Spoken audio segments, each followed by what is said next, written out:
Hello, this is Naudi Aguilar at Functional Patterns, and for today's video tutorial, I'm going to help you address your sciatica.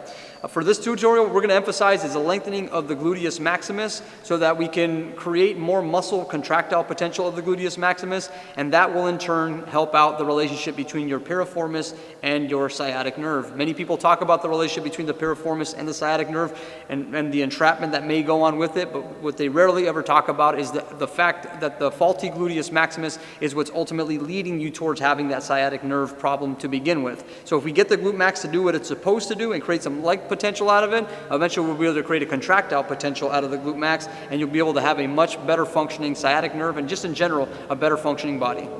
To perform this technique, you're going to need one of our Functional Patterns bands. You can find this on our website at functionalpatterns.com in the product section. We're going to use this to create a band feedback that will externally rotate the femur passively, so that way you will actively fight against that tension with an internal rotation. We're then going to follow that up by connecting that internal rotation of the femur or the rotation of the hips with the contraction of the internal oblique on this side and the external obliques on this side. So what we're going to do right now is take this band.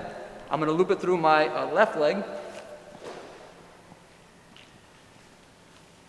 wrap it all the way over, like so. You guys see what that looks like on the back side.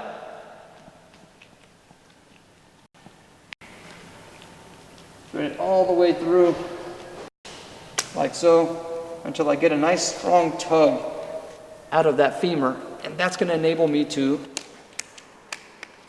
get a nice strong rotation of the femur. It'll happen passively. You'll see I turn my foot straight forward. It's going to whip it out. And what we're going to focus on right now is creating more of a contractile potential in the adductors. And why are we doing this? Again, that's because we're going to create a length potential out of the glute max. Remember, I can't tell my bicep to contract like this unless I create length on it first.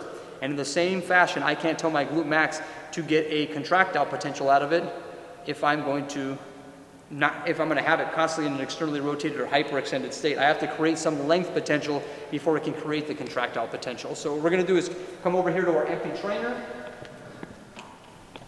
I'm going to step over here to the side. We're going to go into our unilateral stance and then slowly work ourselves into our transverse twist. First and foremost, we want to make sure that we're keeping a nice strong core, nice stable core, retracting the abdomen, elevating the ribs to promote a longitudinal decompression of the spine.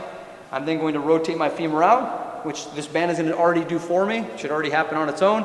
And really the engagement is going to happen when I turn my hips over and I turn my trunk over to the right over here, okay? So I'm going to get to this point. I'm going to stop with my hips and eventually rotate my T-spine through. And what that's going to initially do for my body, or essentially do for my body, is connect my adductor to my oblique, to my other oblique, that anterior oblique sling. And when I hit that end range of motion, that's what creates the length on the glute. So when I hit that point, that's where the femur is almost here in this fixed position, and I'm going to rotate my hips and my trunk, and that's what creates the length.